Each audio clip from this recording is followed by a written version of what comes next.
சொத்து வாங்கும் போதும் விற்கும் போதும் என்னென்ன விஷயங்கள் நம்ம கூர்ந்து கவனிக்க வேண்டும் என்ற தலைப்பில் தொடர் வீடியோவில் பார்த்துட்டு வந்துட்டு இருக்கோம்.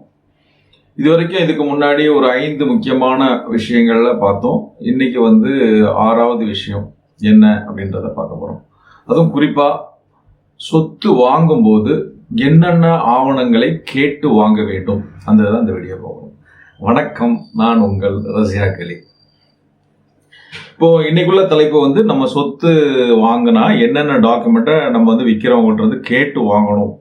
இப்போ வெறுமனே சொத்தை மட்டும் காசு கொடுத்துட்டோம், நம்ம பொசிஷன் கொடுத்துட்டாங்க, அப்புறம் நம்ம பேரில் சேலீடு போட்டோம், அதெல்லாம் முடிஞ்சு போச்சு அப்படின்னு நினைக்காம சொத்துக்கு வாங்கும்போது எல்லா சம்மந்தப்பட்ட அனைத்து ஆவணங்களையும் கேட்டு வாங்கணும். அப்போ தான் நாளைக்கு இது என்ன எதுக்காக தேவைப்படும் அப்படின்னா, நாளைக்கு நாளை பின்ன நீங்கள் அந்த சொத்தை ஒரு இடத்துல விற்க போகணும், இல்லை அதை வச்சு ஒரு கடன் வாங்கணும், இல்லை உங்கள் சொத்தை நாளைக்கு உங்கள் பிள்ளைகளுக்கு செட்டில்மெண்ட் பண்ணணும் வாங்கணும் அப்படின்னா அந்த சொத்துக்குரிய ஆவணங்கள் அனைத்தையும் நீங்கள் கேட்டு வாங்கி இருந்தால் தான் அது பிற்காலத்தில் உங்களுக்கு கன்ஃபுல்லாக யூஸ் ஆகும்.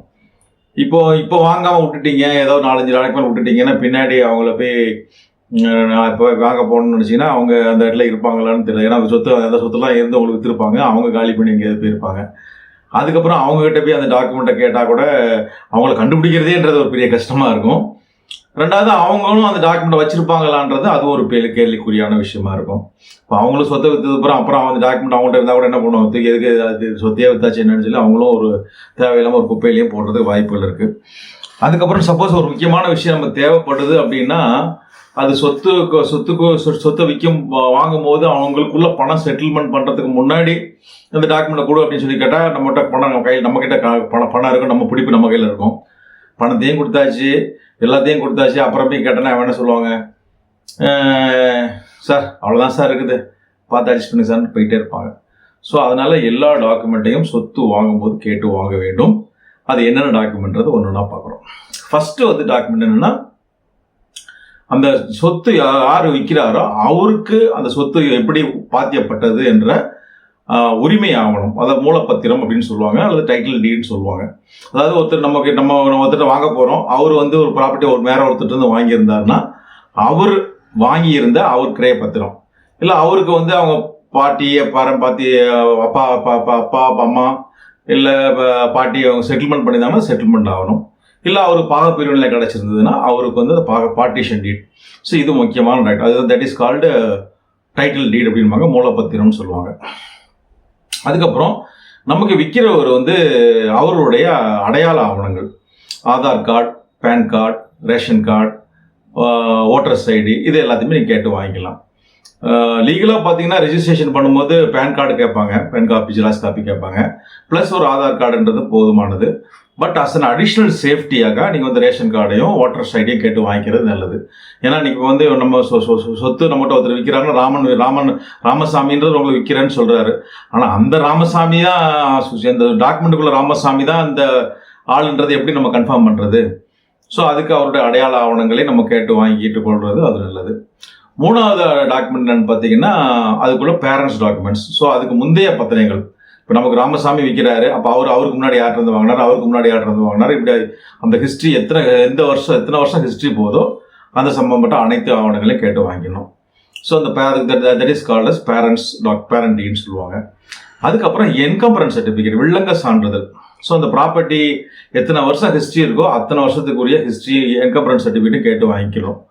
இப்போ நீங்கள் கேட்கலாம், என்கம்பரன்ஸ் சர்டிஃபிகேட் நம்ம தான் போட்டுக்கலாமே அப்படின்னு. நம்ம போட்டுக்கலாம், இப்போது கம்ப்யூட்டரைஸ்டாக வாங்கின பீரியடுக்கு போட்டு அப்ளை பண்ணால் கொடுத்துட்றாங்க. ஆனால் பழைய காலத்துலாம் மேனுவலில் தான் பண்ணுவாங்க, மேனுவலாக தான் இந்த ஈஸியெல்லாம் பார்த்து அப்ளை பண்ணி கொடுப்பாங்க. அந்த மேனுவல் காப்பி இப்போ மேனுவல் பீரியட் தான் ரொம்ப பழமையான காலத்தில் உள்ள பீரியடுக்கு நம்ம இப்போ அப்ளை பண்ணால் மேனுவல் காப்பி அப்ளை பண்ணி வாங்கி தரதுக்குள்ளே இப்போ தரமானங்கிறாங்க, ரொம்ப லேட் ஆகுது. ஸோ அதையும் அவங்ககிட்ட கேட்டு வாங்கிக்கிறது நல்லது. அடுத்ததாக பார்த்தீங்கன்னா பட்டா சிட்டா அடங்கல். ஸோ அதை உதாரணத்துக்கு சென்னையில் ஹவுசிங் பிளாட்டாக இருந்தால் பட்டா, இதே அக்ரிகல்ச்சரல் லேண்டாக இருந்தால் பட்டா சிட்டா அடங்கல். இந்த பட்டா சிட்டா அடங்கல் இப்போ யார் விற்கிறாரோ யார்கிட்ட நம்ம வாங்குறோமோ அவங்க பேரில் இருக்குதா அப்படின்றத கண்டிப்பாக பார்த்து வாங்கணும். அதுக்கு முன்னோர்கள் யாரெல்லாம் இருந்தாங்களோ அவங்கவுங்க பேர்லேயும் அவங்க டாக்குமெண்ட் வச்சுருந்தா அதையும் கேட்டு வாங்கிக்கிறது நல்லது. அதுவும் கண்டிப்பாக ஒரு யூஸ்ஃபுல்லான டாக்குமெண்ட்ஸ். நிறைய பேர் என்ன நினைப்பாங்கன்னா, சார் என்கிட்ட விற்கிறவங்க பேரில் பட்டா சீட்டாக இருக்குது, அது போதாதா? அதுக்கு முன்னாடி உள்ளவங்க எல்லாம் நமக்கு எதுக்கு அப்படின்னு நினைப்பாங்க. அப்படி இல்லை, அதுக்கு முன்னாடி உள்ள ஒவ்வொருத்தர் யார் யாருக்கெல்லாம் வச்சுருந்தாலும் அவங்கவுங்க பேரில் பட்டா வச்சுருந்தாங்களா கொண்டிருந்தாங்கன்னா அதையும் கேட்டு வாங்குறது நல்லது. ஏன்னா நாளை பின்ன ஒரு கேஸ் ப்ராப்பர்ட்டி நம்ம வாங்கினதுக்கு அப்புறம் ஒரு கேஸ் வருது, டைட்டில் சூட் வருது, அந்த எனக்கு இவர் வித்தவர் எப்படியே மேனேஜ் பண்ணி பட்டா கிட்டா வாங்கிட்டார், காசை கொடுத்து வாங்கிட்டார், அதுக்கு முன்னாடி உள்ள பீரியட்லாம் பாருங்கள் சார், அவருக்குள்ள பட்டா இருக்கா, அதுக்கு முன்னாடி உள்ள பட்டா இருக்கா, சிட்டா இருக்கா, அந்த முன்னாடிலாம் எங்கள்கிட்ட தான் இருந்துச்சு அப்படின்னு ஏதாவது கேஸ் போட்டான்னு வச்சுக்கோங்க.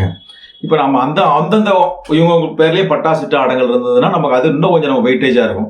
ஸோ இப்போ நம்ம இன்னைக்கு உள்ளவங்க பேரில் பட்டா நம்ம வாங்கிடலாம், இதுக்கு முன்னாடி உள்ளவங்க பேரில் போய் பட்டா கொடுங்கன்னு சொல்லி இப்போ யார்ட்டு போய் கேட்டால் கண்டிப்பாக கொடுக்க மாட்டாங்க. ஸோ அந்த டாக்குமெண்ட் விற்கிறவன்ட்ட மட்டும்தான் இருக்கும், அதையும் கேட்டு வாங்கிக்கணும். அடுத்ததாக பார்த்தீங்கன்னா லேண்டாக இருந்ததுன்னா அந்த அப்ரூவ்டு லேண்டாக இருந்தால் அந்த அப்ரூவல், அந்த லேண்டை லே அவுட் போட்டிருந்தாங்கன்னா இப்போ லே அவுட் அப்ரூவல் அந்த காப்பி வாங்கணும். அது ஒரு பெரிய அக்ரிகல்ச்சர் லேண்டாக பிளாட்டை போட்டு வைக்கிறாங்கன்னா அதோட ஜெராக்ஸ் காப்பி இருந்தால் போதும். அந்த லே அவுட் அப்ரூவல் காப்பி, அந்த லே அவுட்டோட ஆர்டர், அப்ரூவல் ஆர்டர். இப்போ ஒரு ப்ராப்பர்ட்டி பெருசாக இருக்குது, அதை ரெண்டு துண்டாக டிவைட் பண்ணுறாங்க, 4 துண்டாக டிவைட் பண்ணி விற்கிறாங்க அப்படின்னு சொல்லி பார்த்தீங்கன்னா இப்போ அந்த டாக்குமெண்ட்டோட சப்டிவிஷன் டாக்குமெண்ட் சொல்லுவாங்க. சப்டிவிஷன்னா சப்டிவிஷன் அப்படின்னா என்னென்னா, ஒரு ப்ராப்பர்ட்டி இருக்குது, அதை 2ஆக பிரிக்கிறாங்க, 4ஆக பிரிக்கிறாங்கன்னா அதுக்கு நாங்கள் 4ஆக பிரிக்கிறோம் அப்படின்னு சொல்லிட்டு பண்ணி அந்த கன்சர்ன் கார்பரேஷன்லையோ இல்லை கன்சர்ன் முனிசிபாலிட்டியோ இல்லை கன்சர்ன் பஞ்சாயத்துலையோ இல்லை சிஎம்டிஏலையோ போய் அப்ளை பண்ணி அதுக்குள்ளே சப்டிவிஷன் ஆர்டர் வாங்கி வச்சுருப்பாங்க. அந்த ஆர்டர் காப்பியும் நம்ம பார்த்து வாங்கிக்கணும். இதுக்கு இடையில இதை தவிர்த்து பார்த்தீங்கன்னா பில்டிங்காக இருந்ததுன்னா அந்த பில்டிங் அப்ரூவல், அந்த பழைய பில்டிங் இருந்ததுன்னா பழைய பில்டிங் டெமாலிஷன் ஆர்டர் வச்சுருப்பாங்க, அதையும் வாங்கிக்கணும். அதுக்கப்புறம் புதுசாக பில்டிங் கட்டினாங்கன்னா பில்டிங் ஆர்டரை வாங்கிக்கணும்.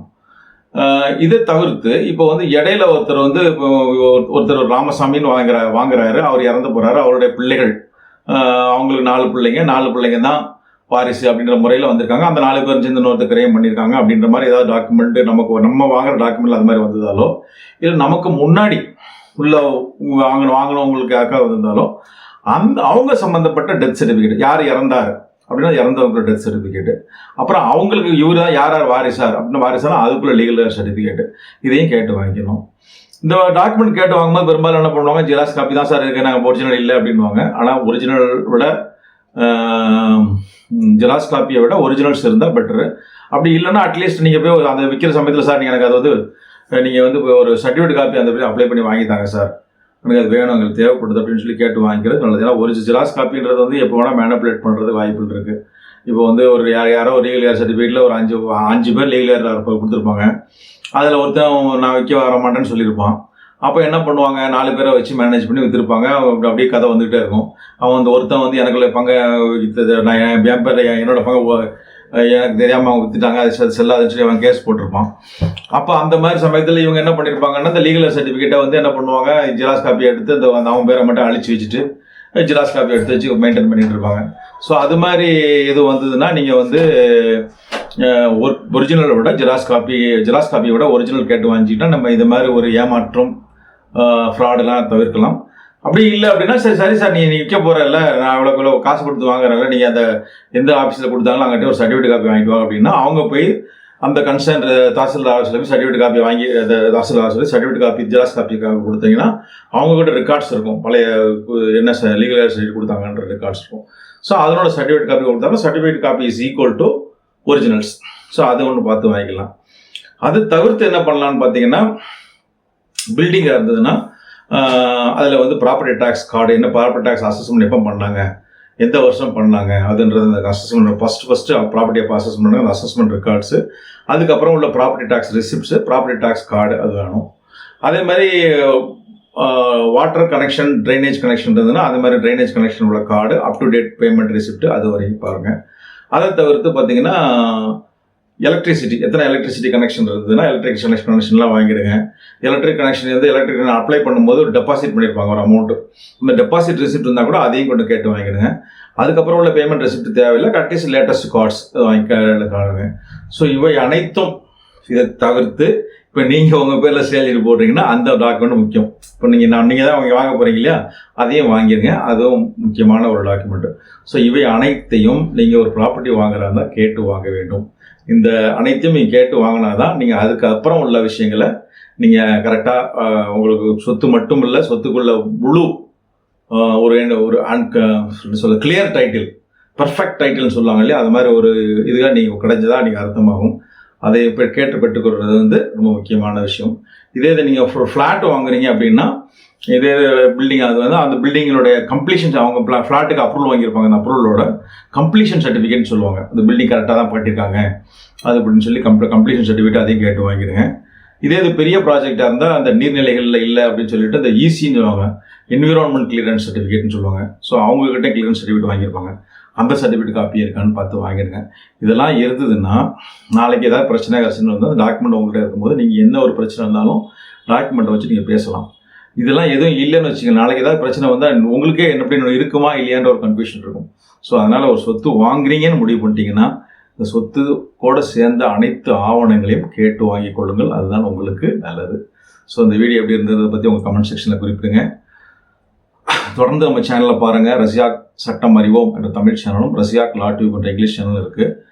ஸோ அதை தவிர்த்து நம்மளோட வெப்சைட் கூகுள் சைட்ஸ் சென்னை அலி அசோசியேட் சென்னை வெப்சைட்டில் நீங்கள் ஓப்பன் பண்ணால் கூட நம்ம போஸ்ட் பண்ணுற எல்லா தமிழ் இங்கிலீஷ் வீடியோஸும் இருக்குது. ஸோ அந்த வெப்சைட்டோட ஓப்பன் பண்ணி உங்களுக்கு சட்ட சம்பந்தப்பட்ட எந்த சந்தேகமாக இருந்தாலும் அதை பார்த்து உங்கள் சந்தேகங்களை பூர்த்தி செய்து கொள்ளுங்கள். அதையும் தாண்டி உங்களுக்கு ஏதாவது சட்ட ஆலோசனையோ சந்தேகங்களோ இருந்தால் இந்த நம்பருக்கு ஃபோன் நம்பரை கான்டாக்ட் பண்ணி என்னை கான்டாக்ட் பண்ணலாம். ஆன்லைன் கன்சல்டேஷன் முடிஞ்சால் என்னால் பண்ணித்தர முடியும். டைம்ஸ் ஆஃப் பெர்மிட்ஸ் உங்களுக்கு தேவையான சட்ட ஆலோசனைகளையும் கன்சல்டேஷன் முடிஞ்சால் பண்ணி கொடுக்குறேன். தொடர்ந்து நம்ம சேனலில் பாருங்கள். அடுத்த ஒரு டாப்பிக்கோட அடுத்த வீடியோவில் வரேன். அதுவரை உங்களிடமிருந்து விடைபெறுவது உங்களில் ஒருவன் ரசியாக் அலி. நன்றி, வணக்கம்.